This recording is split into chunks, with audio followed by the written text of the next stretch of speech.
Hello there, my viewers. Before we start, make sure to subscribe to this channel and hit the bell button to get notified. Thank you for your attention. Now, enjoy the show. Now, hello guys, welcome back to Rakfasora YouTube channel, and here we are again in a series called Afkar React. Now, of course, we're gonna review or react to another of Gigguk's anime video, and this time, we're gonna react to an anime that is, it's actually been released a long time ago, but I guess it's actually, for me, it's actually a good anime, and it's a good anime to rewatch too. But you know what? Without getting too much spelled out at what it actually is or how it is, I'm just gonna spell out what it is. It's called Devil is a Part-Timer, or in the Japanese name, Hataraku Maou-sama. Now let's see. Without further ado, let's see what Gigguk has to say about Hataraku Maou-sama, or Devil is a Part-Timer. We'll go! This video is sponsored by Crossing Void Global. With how overdone and tired we all are of the isekai genre, as an anime fan it can often feel like you're drowning in a pit of the same recycled ideas, the same three protagonists being transported to the same fantasy world, and if, like me, you've had multiple conversations with other anime fans over this exact topic, and at this point I'll be amazed if you haven't, on the odd occasion you'll meet that one pompous git who thinks they're being all original, being like, you know what would be cool? What if, instead of a normal guy being transported to a fantasy world, we reverse it and have fantasy characters being transported to our world? Ha! I bet no one's ever thought of that idea before! Ha! Ha ha! Nope. The Devil is a Part-Timer is one of those shows that seems to keep coming up in conversation every now and then, even though on the surface it seems like one of those disposable seasonal anime everyone should have forgotten by now. Now, I don't know, in my community, Devil is a Part-Timer doesn't really show up in a conversation often, but I guess that's what his community thinks. But yeah, I guess it's actually been released a long time ago, before all these the isekai things that has happened, and I believe that it actually paved the way as one of the first isekai, I guess. So yeah, I agree with him in parts. Let's continue. Now. But every so often some bozo will still come along and say, hey, remember Devil is a Part-Timer? Do you still think there's a chance we'll get a season 2? Before awkward silence fills the room as you then proceed to hear someone else burst out crying in No Game No Life. It's a show that has refused to die in the hearts of many, and having just rewatched it, I can't help but think that this is a series that would resonate with audiences even more today than when it initially aired, because it feels like a great answer to the current isekai landscape we are so used to. Right off the bat, it drops you into what appears to be the most bog standard fantasy.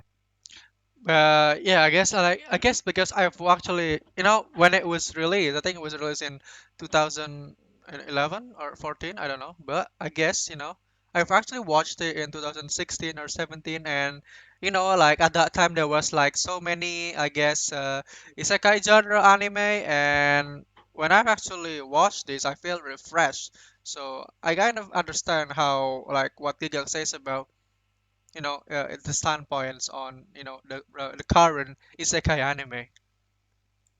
World plotline. You have a demon lord Satan who's trying to take over the world of Ente Isla, only to be thwarted by the legendary hero Amelia. No, not that one. In desperation, he and one of his loyal generals escapes through a portal to another world, only to find themselves in modern day Japan, where they walk around, try to speak the language and get hit by a truck. Not really, but that would have been pretty funny. In a world with limited magic and no way to get back, their only choice is to try and survive in this world by integrating themselves into society, starting by earning money and getting a part-time job in McDonald's, which, if you couldn't guess, is an obvious parody of the global fast food powerhouse you should all know. Yes. That's right. Workdonald's. It's the story of an OP demon lord who gets transported to the human world where he works a normal part-time job and tries to climb the corporate ladder to become King of the McNuggets, Lord of the Fries, aiming for that Employee of the Month spot by ensuring that this is the only McDonald's branch in existence with a fully functioning milkshake machine. If you showed this to someone today, they'd probably get isekai culture shock. It seems like the perfect reply to the tropes we see in this saturated era of fantasy world isekai, but of course this came out just as the isekai boom was starting, and unlike a lot of Oh my god, it's actually aired in 2013. That's a long time. That's a long time ago. recent attempts I've seen that have tried to parody the genre, it's genuinely entertaining and funny. One of the biggest things I've seen that's irked me recently is when anime has tried satirizing itself. Every so often you'll find this moment in the show that thinks it's being clever and funny when it tries to make a joke by calling attention to this trope you're used to seeing in anime, like, hey look, a naked tsundere in front of me, guess I'm about to get punched and killed. Oh well, wouldn't it be funny if I didn't punch you? Wait, you're not gonna punch me? Yeah, I'm not. Oh wow, I guess that is pretty funny, isn't it?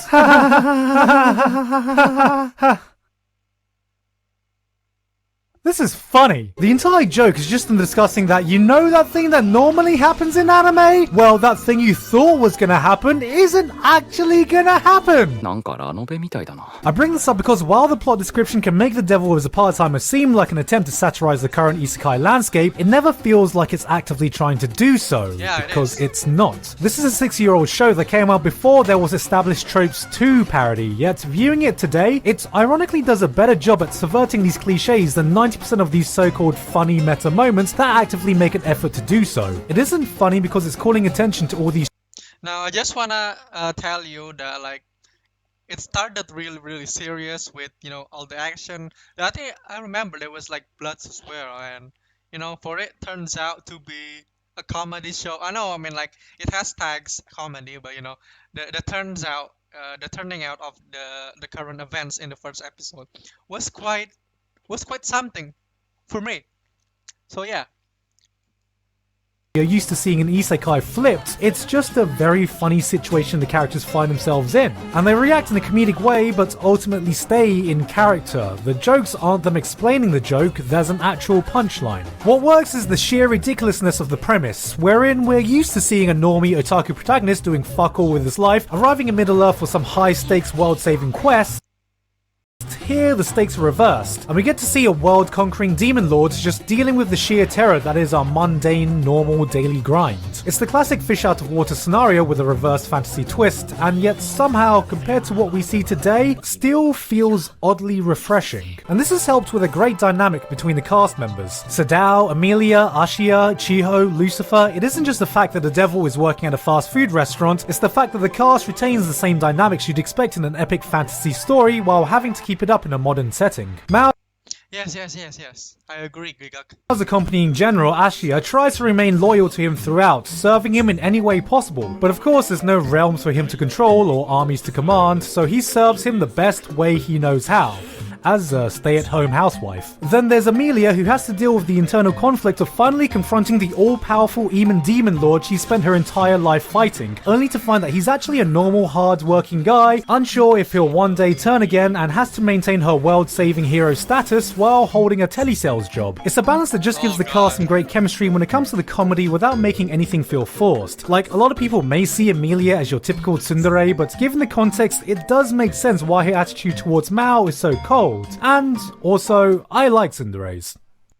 I was gonna react to something. He likes tsunderes, yeah, never mind. But it's interesting to see Emilia and Sadao because well, if you've seen the anime, they've turned into this kind of shipping. They've people ship them. It's like a couple or something. But to have a dynamic between arc rivals is just, I think it's very interesting to see. Yeah, let's continue. I don't know why I said that, I didn't really have anything else to add to that point. Speaking of Amelia, she herself is a playable character in today's sponsor, Crossing Void Global, and I just wanted to take a second to talk about that. Crossing Void Global... I'm gonna skip Gigguk, I'm sorry. I'm just gonna skip, skip.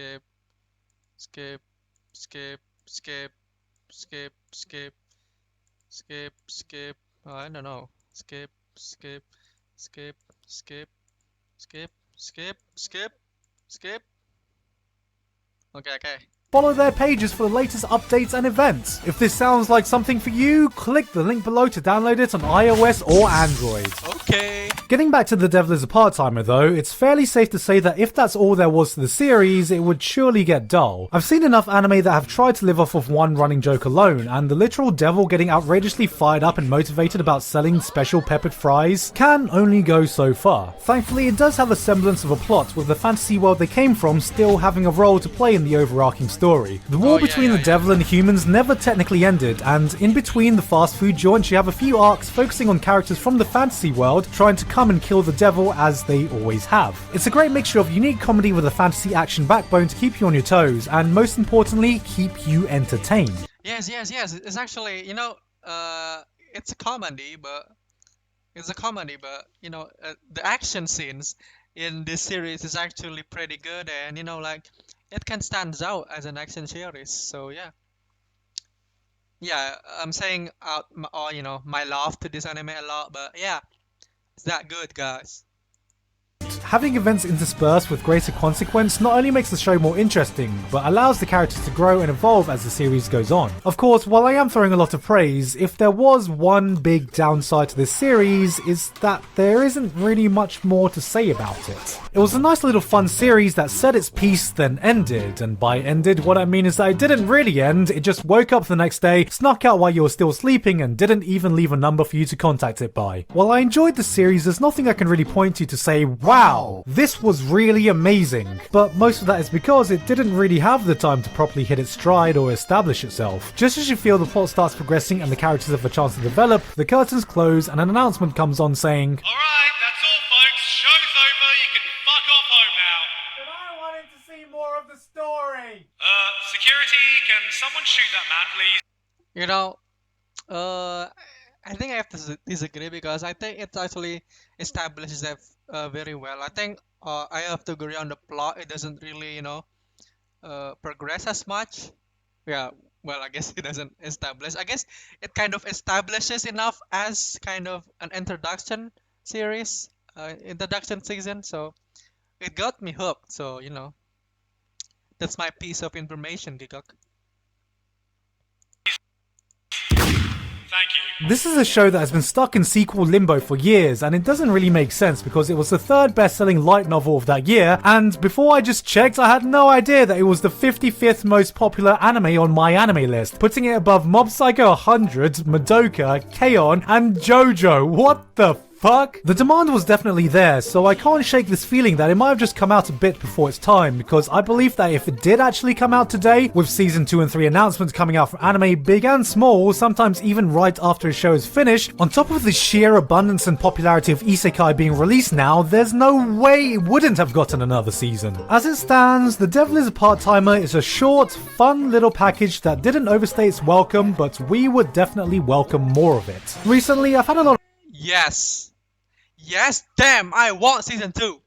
of fun going back to watch these older, incomplete shows I'd forgotten about, because now there's just an abundance of new manga chapters and light novels that can finally fill that void I felt when they initially aired. And I think The Devil is a Part-Timer has been one series I've enjoyed even more revisiting than when I first watched it. Back when this first aired, I kinda just took it at face value as this entertaining little fantasy show. I don't think I'd even heard of the word isekai back then, and apparently I now have to say it every other sentence by law, which is why I think it's a show I can appreciate even more now, and right now I can definitely recommend this as the perfect time to go revisit it. And if you never Yes, I have to agree, because I kind of watched this, I guess twice or thrice.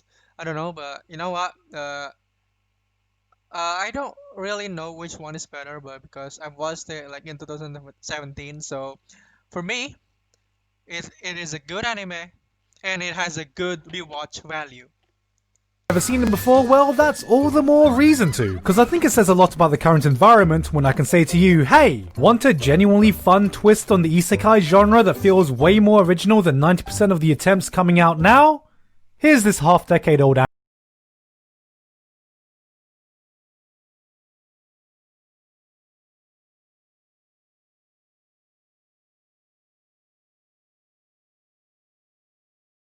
that video. Again, So yeah, I guess that's it from the Gigguk video, and you know what? I'm just gonna tell you what I think about this anime.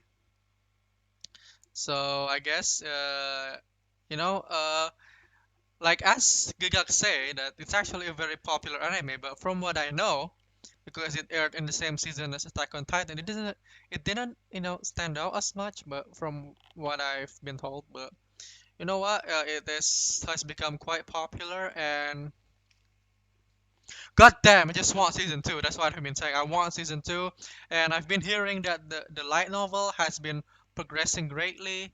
Just I want more. I want more. I'm more of an anime person than a light novel person. I can be a manga person, but I'm not a light novel person. So I'm hoping that we can see more of this anime. And you know what? Like I guess I'm just gonna tell you right now about what how I've rated this anime. And from looking at my anime list, I've rated this anime as a 9. Yes, 9. 9 out of 10. Now the reason I give this a 9 because first, it was so hilarious. Like I don't know, you can find like many comedy anime. I think like this as a comedy really hits the roof. Just or maybe I like fantasy too, but the comedy is great and the action is great and it has a plot. Like with comedy series you don't really see much plot going on, like basically just episodic and stuff, but this has a plot. This comedy series has a plot, has an action, and it's progressing, and that's what I like about it. And you know what, uh, I don't know if like yeah, like Sadao in the start really seems like a bad guy, but like progressing, like immediately after the first episode he became such a good guy. So I really want to know, like, will he really be a good guy, or because in the anime he says that he's not a good guy, but you know what, he's doing good stuff. So yeah, so I guess that's it for this video. If you have not watched Hataraku Maou-sama or Devil is a Part-Timer, go watch it. Go watch it. Now, needless to say, it is a 9 out of 10 for me. 9 out of 10. So go watch it and you know what? Experience for yourself how the anime is. I guess that's it from me. Thank you for watching Rakfasora YouTube, and you can check others Afkar React. I guess for Afkar React content, or you might want to see my gaming stuff. You can see it on my channel. But I guess that's it. Thank you for tuning in and stay tuned for more videos. Goodbye. Thank you to you all who has watched my video. My deepest gratitudes are for you. If you like to see more of my videos, just check my channel and scroll to see. If you happen to like and want to support me, don't forget to subscribe to my channel and hit the bell button to get notified. Thank you. See you in the next video.